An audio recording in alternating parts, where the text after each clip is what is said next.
What if the one thing that almost destroyed you became the reason you built something incredible? Well, today I'm sitting with Rich Cardona. He's a Marine Corps veteran, top 50 podcaster, and a media powerhouse who rebuilt his life and business after walking away from alcohol. Now, if you're stuck battling demons, and you're looking to break through and take your business to the next level, this is the episode to listen to, because I have been to so many events where I've run in to Rich Cardona, and he has been referred to me over and over by some of the top podcasters in the country that this is the guy you need to connect with. And I don't know that Rich would have been able to do that if he had not taken a step back and looked at his life and made some changes. So Rich, man, thank you so much for being here today. And so from one sober guy to the next, I think that's where I connected with you the most. Yeah. Thank you for being here, man, today. Dude, I'm super honored, and I absolutely intend to give your audience everything I possibly can. So just know that in advance.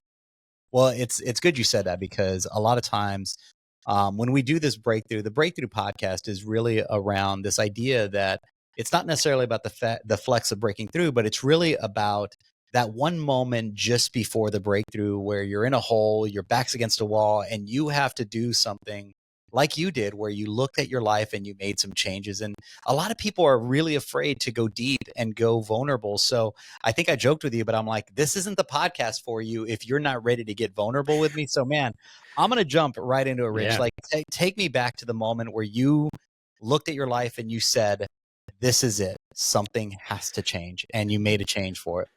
Yeah, and I think the biggest domino still to this day is alcohol. I've quit a lot of things in my life that didn't serve me, but alcohol was definitely the biggest one. And at the time, I was trying to grow this media company. I was everywhere, man. Like I had no idea what I was doing, but I was also fearless and just interviewing people. I was living with my in-laws at the time because I had quit my job at Amazon, where a lot of my drinking kind of like really kind of took off.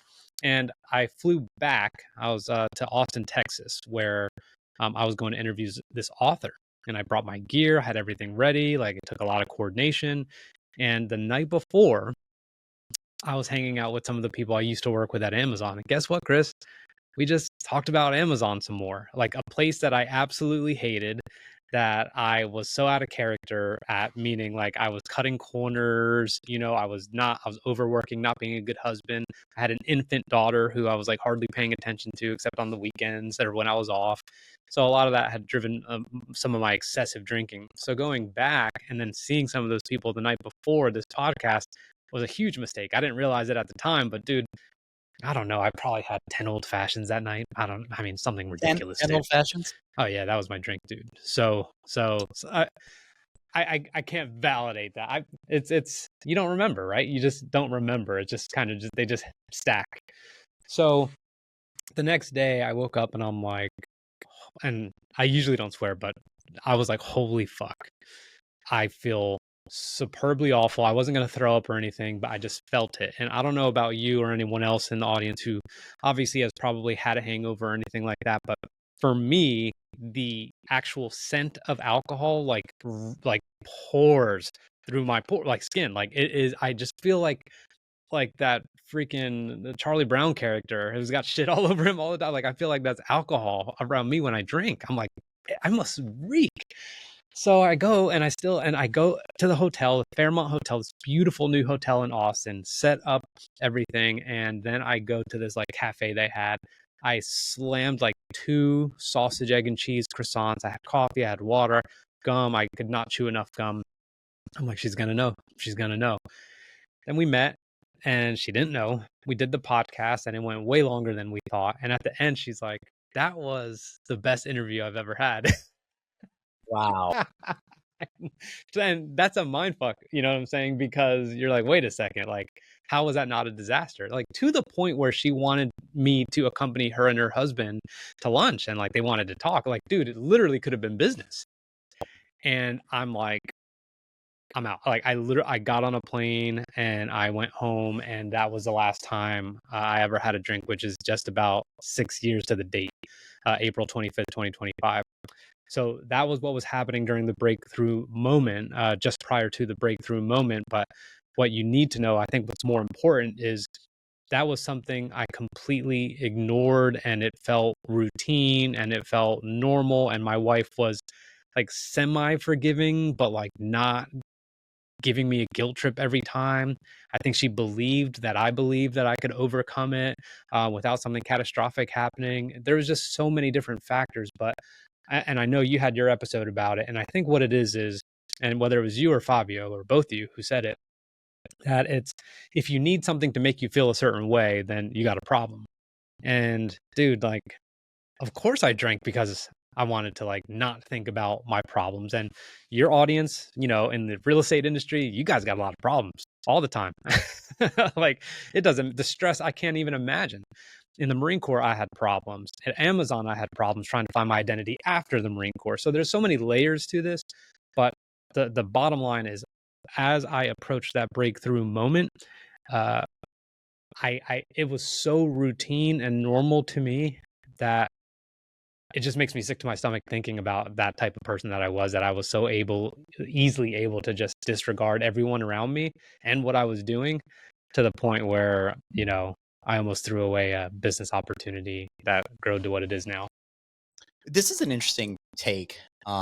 And I got a lot of questions. So first I'm going to start with, you mentioned, about the audience and how the idea of these podcasts is really, I want to connect with somebody who's listening right now who is struggling and is looking for the way. And for me, being around people who had actually been successful with not drinking anymore really inspired me. Like, well, if they can do it, why can't I do it? Right. So Yeah. that's essentially, Rich and I are two normal guys that really, I enjoyed partying. This guy just told you he's 10 old fashions, and the sugar content in an old fashioned is why you felt the way you did the next day. Oh, yeah.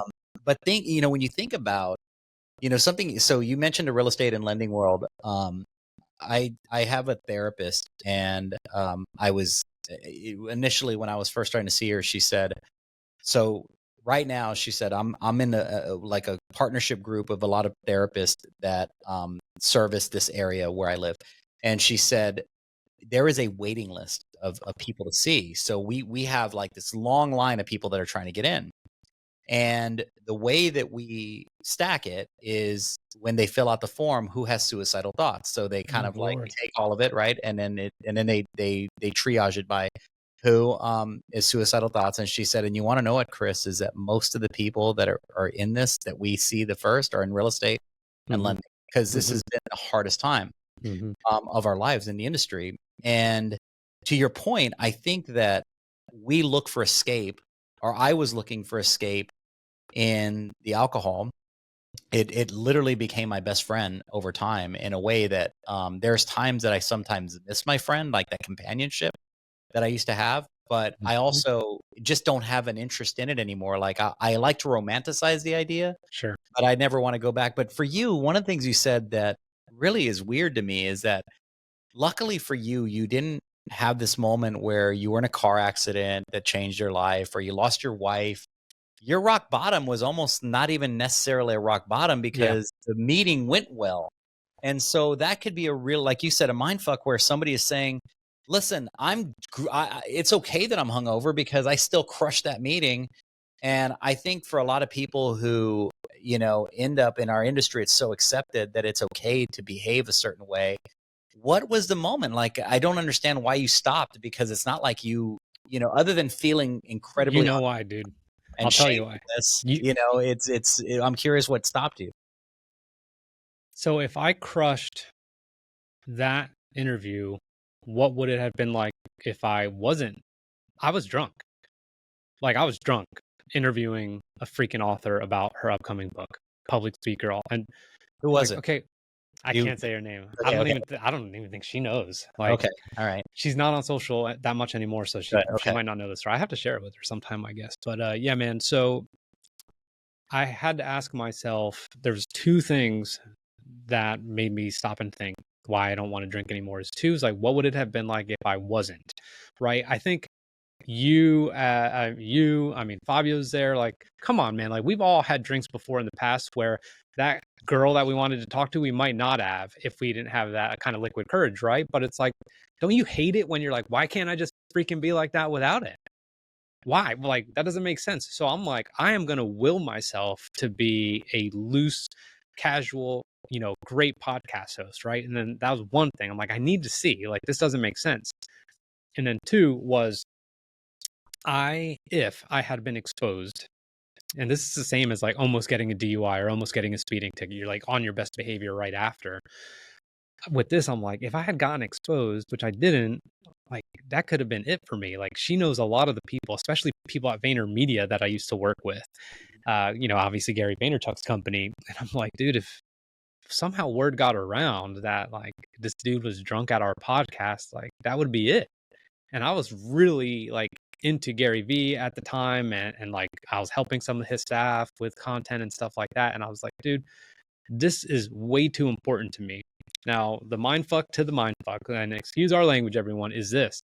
Why couldn't I do that before? What, like, was my daughter and my wife not important enough? How is it that my business is what led me to be like, wait a second, slam on the brakes and kind of cold turkey this thing? So that's the weird part, and I still think about that a lot today. But it was the opportunity to build something that I wanted to do. I finally had a passion for creating. I was like, okay, I think I can make this into a business. I think I could be a podcast host. Like, why would I do anything to jeopardize it? It's so clear to see when you look back, when you're in the middle of it, and somebody who's listening right now is right in the middle of their struggle, and maybe they don't even want to look at it as struggle, but like I knew for years and years, I had the 10 drinks and woke up incredibly hungover, and at that moment said I'd never do it again, and by Wednesday I was doing it again, Of course. because I deserved it. I had a really good day or I had a really bad day. All these things go through your mind to justify these terrible decisions that we continue to make. And I wish, and I'm sure that you wish this, Rich, but I wished that I could be the 2 drink guy. I wished that I could, like, I envy the person that, but I'm 2 in, and it tastes incredibly good to get to the 3rd. Right. And Hell yeah.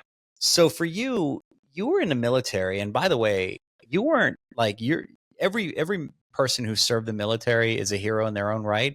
You were a helicopter fighter. You were in the middle of some dangerous things. And Yeah. and one of the things that I know, because I come from a military family. My dad was in Vietnam. My oldest brother was in Panama. My other brother was in Bosnia. All are combat vets. Like crap. My 2 brothers came out severely, dependent on alcohol. Sure. It's almost a rite of passage in being in the military in a lot of ways. Do you feel like that impacted you, or do you think it was already something you were into by the time you got there, and it just perpetuated it? It was first thought, and then second thought is the danger of what you were dealing with. How did that impact it as well, like from a coping mechanism? Tremendously. So let me try and answer these consecutively or chronologically, like you said. So before the military, I was drinking a ton, and I just thought I was a high school kid being a high school kid. But it actually kind of runs in my family, alcoholism. My dad always drank, and I'm a Colombian, so we had insane parties. There's a bar downstairs, like a full bar. And then my uncle's like, here you go, here you go. I mean, from a young age, it was just kind of like whatever, right? And there are times when we'd go to Colombia and we'd be out till 3:30 in the morning, and I'm like, I don't know, maybe 12, like just throwing up everywhere. And the next morning I'd have arepas and huevos and everything would be completely fine. It was just like, whatever. So there's What is that it? part. Aguardiente? Is that what it's called? What's that? That's Aguardiente? yeah. There you go. Oh, the absolute, I can't even, dude, I smell it saying it. It was kind of there already, but then Yeah. the Marine Corps rampant, like it is what you do on the weekend, because we're all young men with no lives. We now belong to the government. We're doing hard work. We're doing field exercises. We're learning. We're getting yelled at. We're going up in rank. We have PT. There's a million things going on, and it is the easiest thing to do is to drink. Then, like way down in my career, after like 11 years in, when I was a pilot or going through flight school, it was even worse in my opinion. I mean, there's what's called the ready room, where we have all the chairs for the pilots and we get presentations, we do briefs in there and all that other stuff. And you'd have a mug on the wall. and it's for Fridays for drinking from the squadron keg. I'm like, Oh, really? dude, Yeah. yeah. And I'm like, so we're all literally like putting ourselves in a position to drive drunk, but not only that, but drive on base drunk, which on base was like you could get a DUI on base at a .06, I think it was, because we have stricter rules than the real world. So, it was there, man. Like there's literally no escaping it. And I was not, I look back and I wish I was more professional, meaning I was a student of what I was doing in the military at any given time. But on the weekends, it was all about release. It was all about release. Like you go with your friends, you get super drunk, and that's it. And it's impossible to me to think of hanging out with my friends, especially at the squadron, out in California, in San Diego on the weekend and not drinking. Like, dude, I never volunteered to be the DD. Like, no way. Like, why would I want to miss out? Like, that Sure. makes zero sense to me. So that's the answer to question number one. But like, how did the dangers of what we were doing impact? Dude, it was super awful. Meaning, right before we went to Afghanistan, just a few months before we left for Afghanistan, our squadron had a mid-air collision during a training evolution at night, and 8 people were lost. I'll never, ever forget how my father's like, "Are you guys still going to Afghanistan?" I'm like, "Yeah." And like, I understood what he meant. Look at from the outside looking in, like that's got to be devastating. And dude, we were a wreck. And like one of them was someone I was in college with too at Florida State. We came up that we did a commissioning program in the Marine Corps together. And he had 2 kids. I mean, not that he's more special than the others, but dude, losing 8 people, having 8 crosses at a memorial, and like all the pictures and all the tears and all the folded flags and all these things. And like this was not in combat, Chris. This was getting ready for it. So then Wow. we needed 8 people to come in. So then we had people who were not part of our squadron who were there to help. And it's like, now you're feeling them out. Then you go to Afghanistan. Some things happen there, of course. And then we get back. And dude, like there was just more loss. And unfortunately, and this is not a dig, of course, on the US military or anything like that, but I lost a ton of friends in the last 4 years of my career, and almost none of them were combat related. They were just the dangers of flying a helicopter, whether it's during a humanitarian mission in Nepal and getting caught in clouds in the mountains, or doing a certain technique on working on shooting rockets where you may have lost control and you slammed right into the ground. But it doesn't matter. Like it just kept happening. So then me at least, was like, I was so afraid I was going to fucking kill somebody. You know what I mean? Like when I was touching the aircraft, when I was in the aircraft flying, I had a crew, had a co-pilot, or I was the co-pilot. And I'm like, dude, some of these people, all of them were better pilots than me. So it's just like, I don't want to fuck up. And it's like, that just led me to drink more. So yeah, so the culture, yes. And the high stress environment, which I know your audience can relate to. I know it's not the same, but I understand. Like there's always pressure. Yeah, that's the shit that'll keep you stuck right there in a bottle. Well, I mean, we're in high pressure situations and nothing like what you're dealing with. But when the weekend would come, like Fridays was approaching, and today's a Friday, right? So right around this time when I was a drinker, I would start thinking about what am I going to open tonight? And those thoughts, I can only imagine how you guys were just like kind of ready for it because you need that release. Mm. And so Rich, kind of thinking about what you've been through, and it's been 5 years for you. And by the way, to be able to do it at the time that you did it in, which was also a stressful time because it's like right around COVID. Mm-hmm. For me, I wanted to stop because I knew also at the time it was the most stressful time in the industry. Yeah. And I said, you know what, if I can't stop now, this will continue forever. Yeah. And I couldn't lean on it anymore. What have you done to help you cope and today, with life? Because for me, coping with things was the hardest. Really looking at my life, like going to bed at night and being alone with my thoughts was the hardest thing because I had never done that since I was like 16 years old. I would have a few drinks and it put me right to sleep, or I'd smoke a little bit and put me right to sleep. But I had all these mechanisms and acts of sleeping because I was afraid to be alone with my thoughts. How have you coped with that? Yeah, it's really interesting that you say that. Alone with your thoughts, to me, the way I interpret that, and maybe some of your audience will as well, is just like the silence. Like I hate silence, dude. Like I literally sleep with white noise, not because I need it, but I just got used to it with my daughters, and I'm like, I can't even live without it now." Mhm. Dude, when I'm at a hotel and I forget to bring it with me on a trip, I'm like, shit.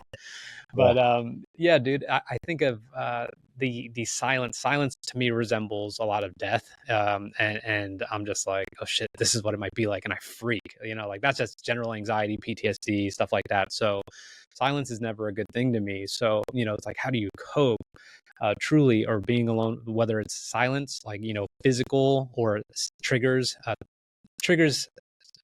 things that are triggered by sensory things like silence or something you see is one thing. But then how do you cope with the mental side of it when you think of everything? I think the biggest things that I do, I mean, I've really turned a corner a few years ago. I became extremely faithful. I got saved, is what we like to say, and faith has been a huge part. And I'm like, whoa, like if I was able to do that, like I can't even imagine the other things I'm going to be able to do. But I really started getting in touch with my faith. So I think about that a lot. That's a huge one, of course. And then physically, and I know you know this, like I think the more you take care of your body, like that's true mental health. You know what I mean? Like keeping your body in check is probably one of the best things you can do to kind of deal. And I get up super early, and I know you know this, but I get up really early to work out because I want to be, you know, present for my girls in a very specific way, right? I don't want to be groggy. I want to be like amped up and pumped up because they're going to be Mhm. groggy in the morning and they're not going to want to go to school and all these other things. So I'm like, cool. If I get some endorphins going, I get some energy out, I get some movement in, I get some reading in, and I know you've done 75 hard, those kinds of things. Like, dude, you have momentum before the sun's even up, and I'm a Mhm. huge fan of that. And at night, like you're saying, if you know by 9 a.m. that you freaking already annihilated your day. Maybe it wasn't like what you do for work, but like you annihilated your day, like just as a human doing what other people are not willing to do. That helps me fucking sleep real well. You know what I'm saying? Like, I'm just like, cool. Like, I'm not a total piece of shit. Well, not only that, but you know what I think too. You just something just resonated for me. What you just said is that first off, I started waking up a lot earlier. Get up at 5, and I'm just naturally tired by 9. Right. So Yes. because before I would wake up around 7. So just to get into work right at the time that I'm supposed to be there for my first meeting or whatever. And then my day was chasing me for years and years. And to be able to get a head start on it, you're more productive. Yeah. You start to have time that you can replace this idea of drinking with something else more productive. And in your Totally. case, like for me, it was my kids. Like I really just Yeah. there were a few times that I was hungover, that I Hmm. wasn't in a present way that I shouldn't have been, and or that I should have been. And it really bothered me that it wasn't their fault that I decided to have, a bottle of wine last night. That I that shouldn't impact my ability to parent Yeah. in one way or another. And I think Yeah. those things started to weigh on me. And for those of you that are listening, like sometimes it does make sense to take stock in like the people that are impacted by decisions you're making, especially the kids. For me, that was the number one thing. Like I really wanted to get my act together. So coming out, Hold on, dude. I got to tell you this. This yes, is please. what you said, just like made me realize on stage, one of my pastors, this is my very first year when I was going to the church I'm currently at, and he said something very very aligned with what you said, but it freaking shook me. He said, if I ask you who are the most important people to you, he's like, if you have a family, if you're a man, you'll be like, oh, my wife and my kids. If you're a woman, you'll say, oh, my husband, my kids, whatever. He goes, but do they know that?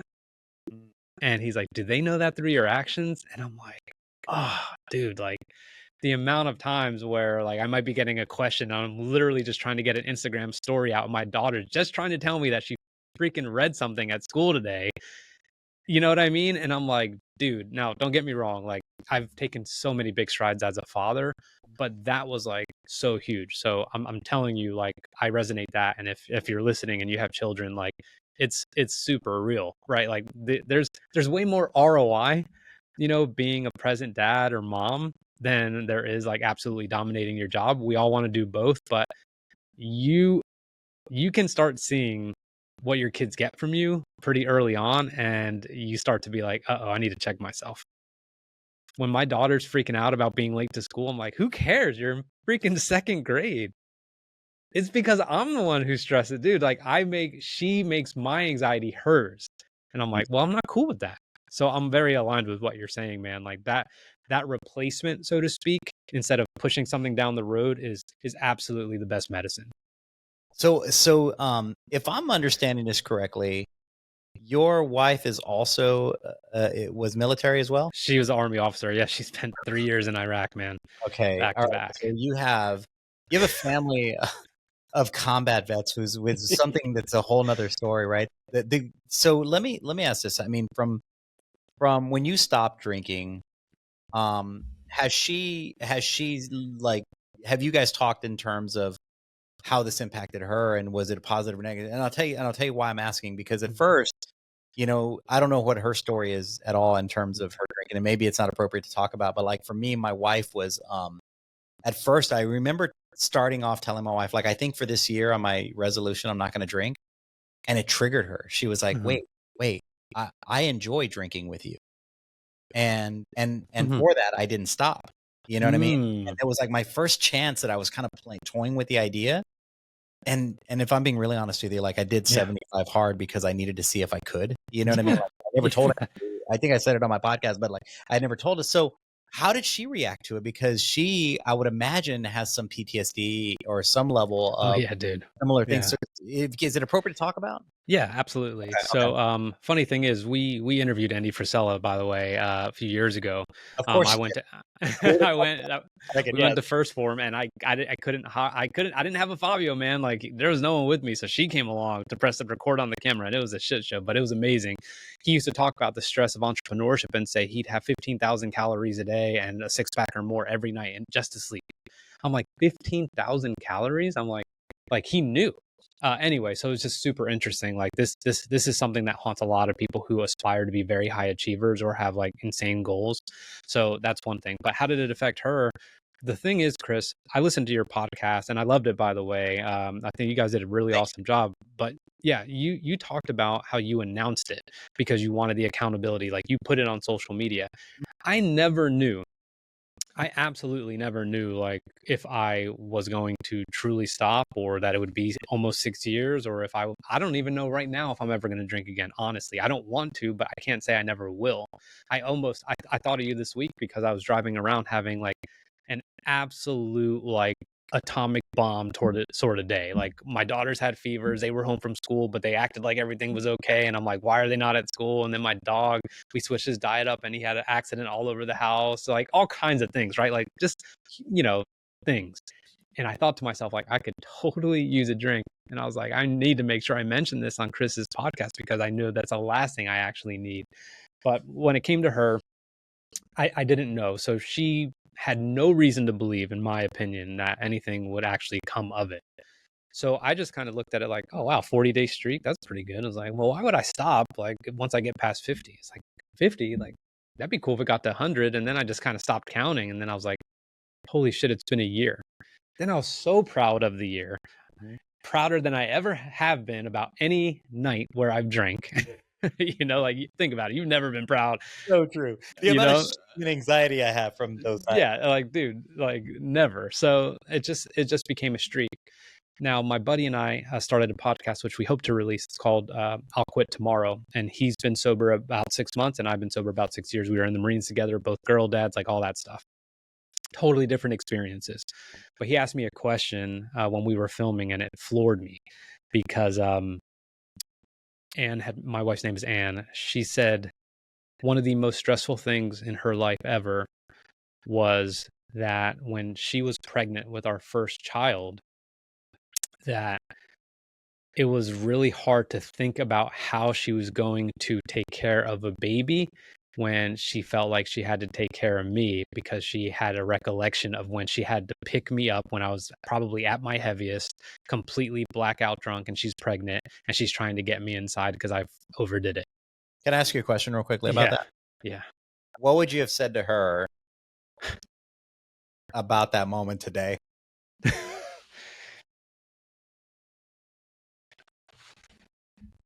I'm glad I'm not that person anymore. Good. My instinctual response is, I'm sorry you had to deal with that. Like, but I don't want to live in the past. I don't want us to hash it out. Just say, I'm glad I'm not that guy right now for you.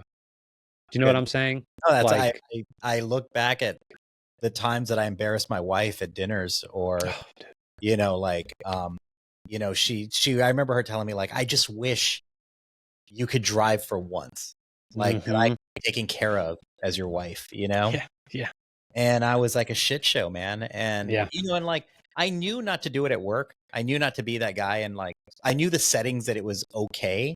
Sure. It really wasn't okay, Yep. like, there were people that I just knew weren't gonna leave me for it. But man, I just feel like they're, my wife, your wife, there's a worthiness that they deserve that I wasn't willing to give them. And, that for Hmm. my wife, but I think you're right. I mean, we have to forgive ourselves. We got to move on, but sometimes it's that stock that you got to take. But I think about I'll come to, that's what keeps me. I was in an Yeah. airport. Literally, I was in an airport last Friday in Salt Lake City, and I was in one of those lounges where the drinks are free and everybody Yep. has a glass of wine. Yep. And I was just staring at this lady, and I was on a conference call, but it was at the corner of my eye, just like the wine glass. And I was like, it's been a what, I started, like, my brain started to say, like, it's okay, Chris. Like, it's been a year and a half, like, it's Yeah. okay, Yeah. like, Yeah. what is that going to do? And I was like, no, man, like, if I did that post that you mentioned that I did to hold myself accountable, I would have been a sham at that point. Like, I wouldn't have been the guy that posted that. So Yeah. no, I'm not going to do it. And it was that one thing. It's funny you brought it up, but it was that one thing that kept me from not doing it. Aside from, like, I just don't like it's like, I used to smoke, and I liked everything about smoking Yeah. until Same. after the cigarette. I didn't like the way I felt. It was the Yep. weirdest thing. Yep. So I was just like, I just know how I'm going to feel afterwards. So I just don't do it. But man, those are all the things that go through our minds as people who don't drink anymore.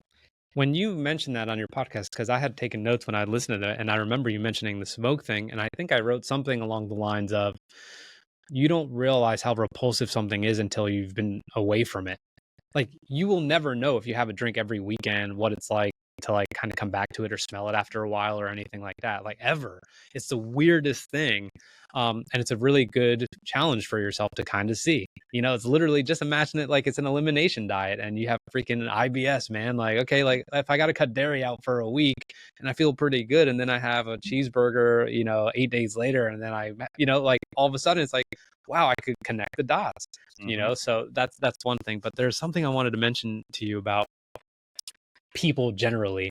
And this isn't like necessarily biblical, but of course I did hear it at when I was doing this kind of Bible reading. And it was, that we are free beings for sure. But that doesn't mean we are free to do whatever we want.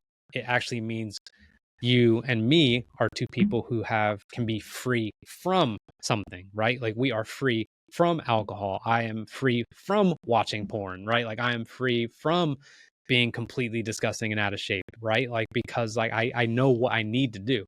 So it's not that we are free to do whatever we want. I think that's where we all get caught up, right? Like, it's like, what are you free from? Because I think that's actually, like, how do I say this without sounding arrogant? Like, there is a certain sense of supremacy, not from not drinking, but from just doing hard things. Because I know the majority of people, you and I know this, right? Like, you're surrounded by really hardworking people and people who are after it at the Forward event and all that kind of stuff, right? You also know there's other people when we're walking around Las Vegas who you're like, these Yeah, people got nothing going on. you see it. You I know what I'm used to be saying? one of those. I was one of, I can see it because I was one of them.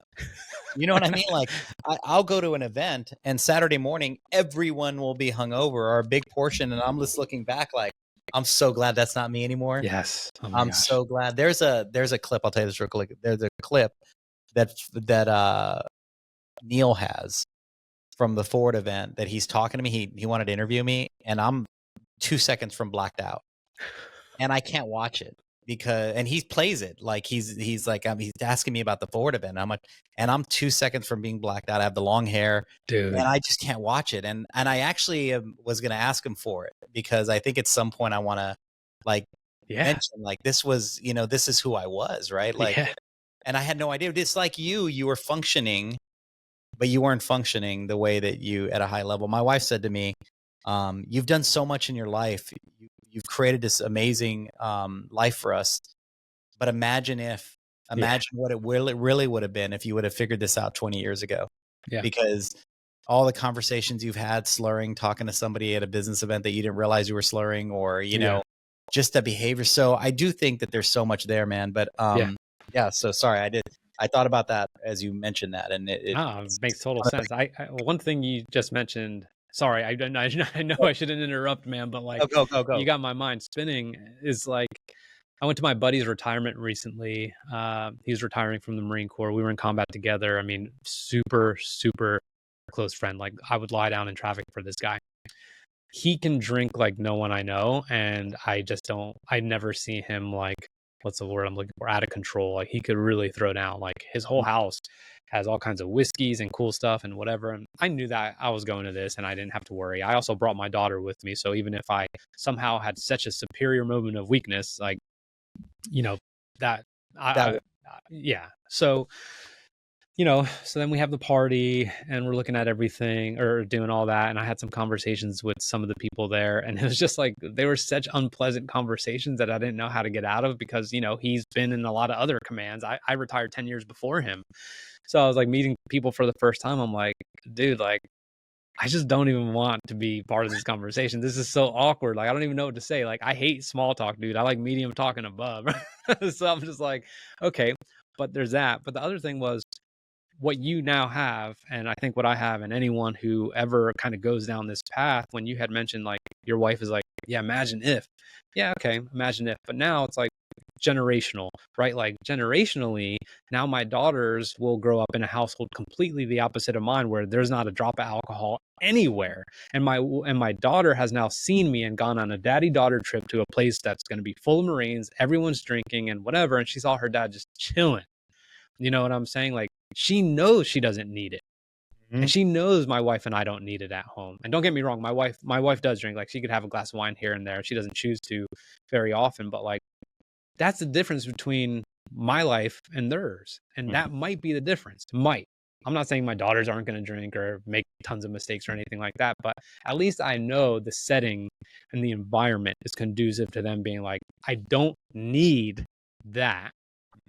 I need love. I need food. I need to be hygienic and all that other stuff. So it's a thing that exists in the world. And it's my one older daughter sometimes asks me like, well, what's the difference between beer and whatever? And I'm like, okay. I'm like, well, let me just be honest. And I answer, but the curiosity might be there, but she knows it's just not part of who we are.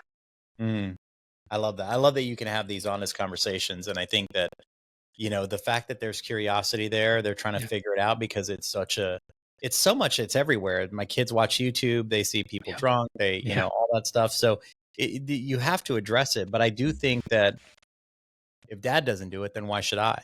Yeah. Versus the opposite. Dad always does it. Why not? Exactly. And Yeah.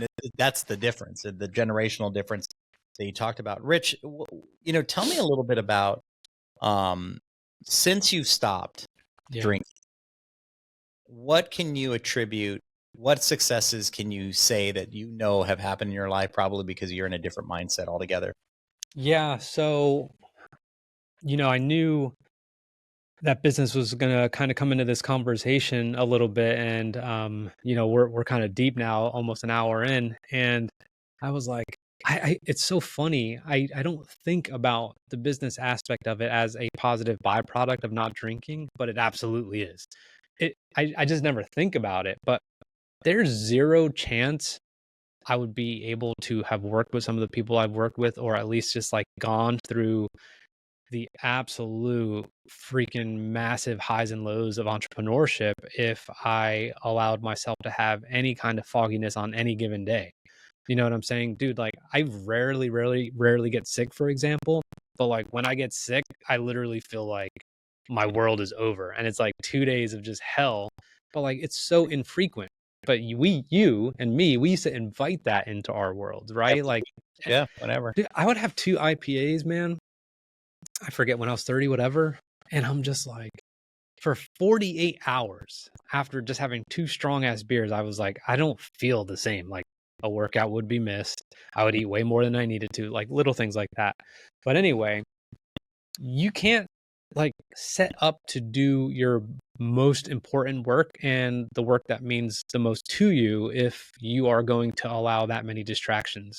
We're already going to be distracted by just life, by having a completely untimely engine going out on your vehicle, or having your daughter break her arm, or having a unexpected tax bill, like all these different things. Like, dude, there's already too much chaos. And obviously the people in your industry who could hardly rely on like just hard work because of like the influence of government and like the way the market is at any given moment, like it's just super unpredictable. So when you try and control the uncontrollables is when you get into trouble. So you just need to control what you can control. Do you know what I'm saying? So it's like when it comes to business, for me, I think what it allowed me to do was really have again, momentum is a really good word, because that domino is so big, not drinking, that it's like, okay, now I could get my finances in check. Okay, now I could kind of get my branding in check. Okay, now I could get my offers in check. Now I could just like without fear reach out to someone like Jocko Willink and be like, holy crap, I can't believe we're going to work together. Like little things, right? And it's just like little things lead to big things. So I always like to use this analogy, man, but it's like a hotel mini bar. It's like one of those little bottles won't get you drunk, but a bunch of them will. Right? So it's like the same thing goes for success. It's like, dude, it's just stacking reps, stacking skills, stacking reps, stacking skills. I promise you, I promise you, and I swear on my daughters, like there's zero chance I would have had worked with some of the people I've worked with, started a company, had successful podcasts, or any of those things if I had that kind of poison, for lack of a better term, in my life, for Good sure. for you, man. Good for you. And I want to, I wanted to talk more about this, and we jammed just really good. And I know you got a thing you got to go to, but I want to just share this really quickly. You've been in rooms with billionaires. You've had discussions with multi millionaires, billionaires, Jesse Itzler, Gary Vaynerchuk, Mhm. Jocko. Yeah. You said Andy Frisella. Like it is countless people all through having the courage to move from Marine Corps to corporate America, from corporate America Mhm. into being an entrepreneur. And through that journey, you decided that you were going to go sober and you were going to really lean into it. Mhm. Um, and I know you don't want to attribute one thing to the next when it comes to drinking, because like you, my day doesn't revolve around, well, I wouldn't have done this if I was drinking. Like I don't really think Yeah. about that unless The I filter's do gone. a It's just podcast. not. It becomes natural, and I love kind of being at peace with who I am, now. And I'm sure, something similar for you, but I got to tell you that your name is recognized in the industry. I did a podcast with Chris Doe, and towards the end of the podcast, he said, Chris, you should really connect with Rich, because, he could really help you with your podcast. And you have helped me really get intentional about my podcast. So Yeah. you've been a coach for me, and I want to thank you for that. Yeah. There's a lot of people who I think should know who you are, that want to get into the podcast game and the branding game, because you've done a phenomenal job building your brand. The guy that I saw funny story is, I reached out to you in the LinkedIn days right around COVID Yeah. time frame, and Yeah. you coached me on that as well. But being able to see what you've been able to do in the time space that I've known you is nothing short of remarkable. So the fact that you took time today to be on this podcast means the world to me. I really got to tell you, I thank you, man, for that. And I hope people reach out to you. So where can people find you, Rich, if they Yeah. want? Well, I deeply appreciate that. I'm at Podcast Rich on Instagram, YouTube. I'm not really doing much YouTube right now, but I'm on LinkedIn as well, Rich Cardona. Um, and Chris, I gotta say one thing, and I think we got at least 10 minutes if we need to wrap a little bit Oh, more, but yeah. I gotta say this though. For the people who want to go after something, and it's super super strange when you start to realize like, I might have to take alcohol out of the equation altogether, because you start to think like, what if I'm not as loose, or how will I cope with whatever? Or you just start to think of like the things that you will lose if you quit, but you don't think about the things you could gain, and you will never know until you actually do it. But more importantly, this is an irrational fear that I think some of us had, and I know you may have had it.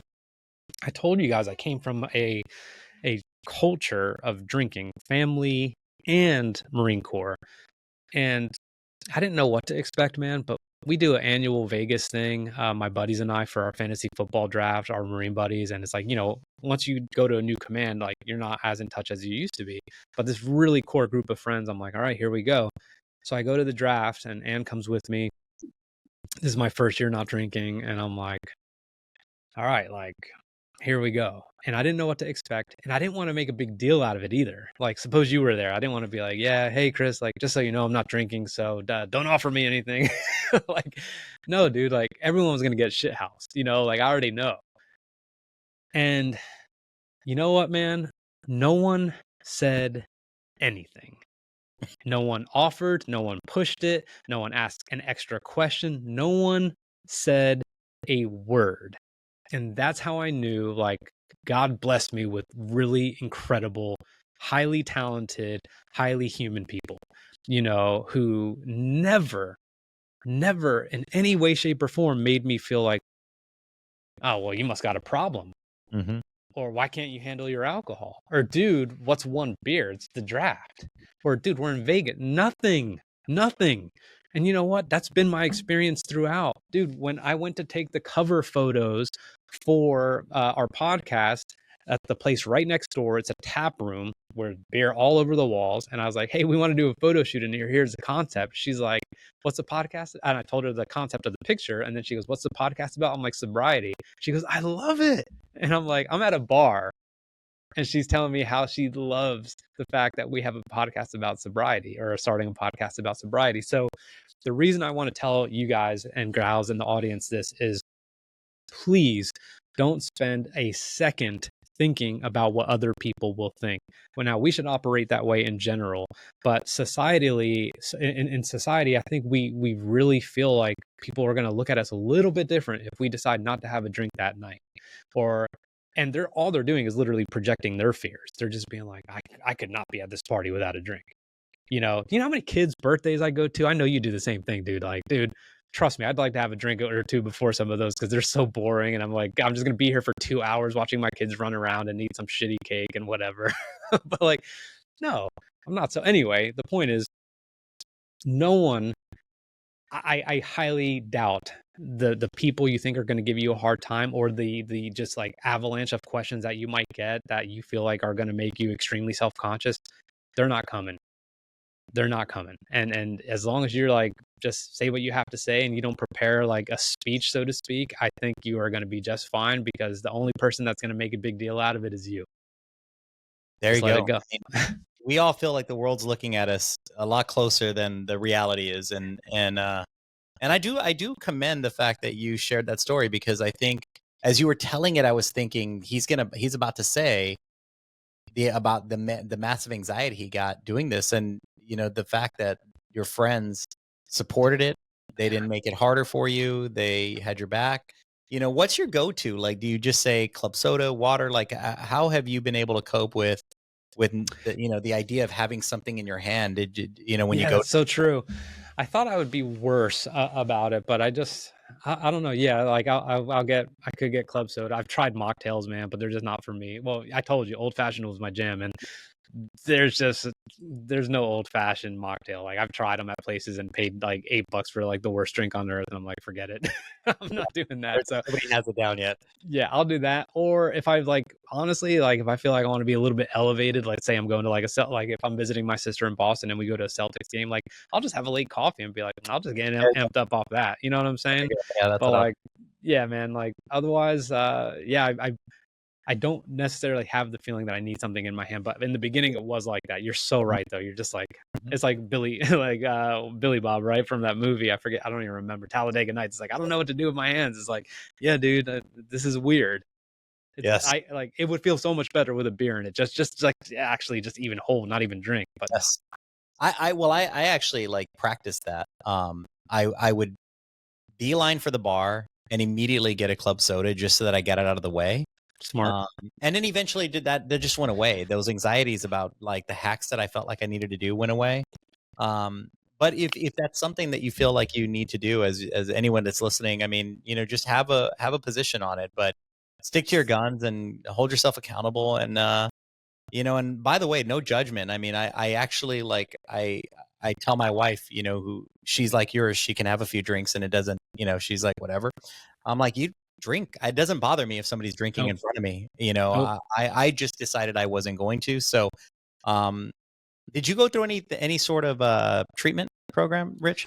No, it was completely cold turkey and miraculous. That's why my buddy and I did it, because he went through like an intensive, and he wouldn't mind me telling it anyway. But he did like 3 days a week, 3 hours a session. Like one of them was with his wife. Like it was like freaking intense. And I'm like, dude. And he's like, the meetings, all that, like 2 different Oh, ways.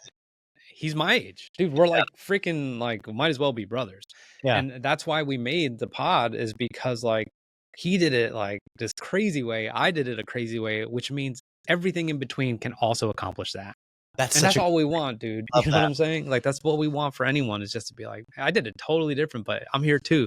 Like what's up? So Well, Rich, I want to have you back because there's an entire podcast session that I want to do about podcasts, because you launched one of the most incredible podcasts at a time when NFTs were like a thing, and that thing went viral and massively viral. And I was like, I was just talking to this guy about LinkedIn, and now he's talking NFTs, and like it's like the voice on NFTs, and it's like the pivots that you made in this business have been incredible. And then, so when are you launching this podcast, and where do we, obviously we can find it everywhere, but what's the name of it?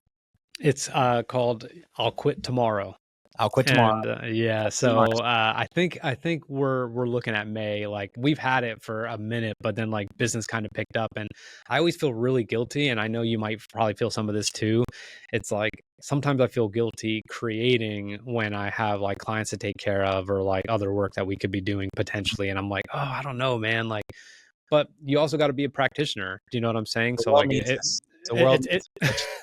it's really important. So yeah, anyway, but like, yeah, we're targeting May, but if there's ever a replay of this episode, or if I ever come on again, we'll definitely mention it, and I'll make sure it's out there. Thank you, man. And, thank you for what you're doing. Thank you for helping us. And guys, if you like this podcast, it's because Rich made it better. And so, a lot of the pointers that he's giving me in how we tell stories and how we build a framework around this has been, his real, taking time and coaching us. And so thank you, Rich. Fabio's behind the scenes doing an incredible job. Thanks, all Fabio.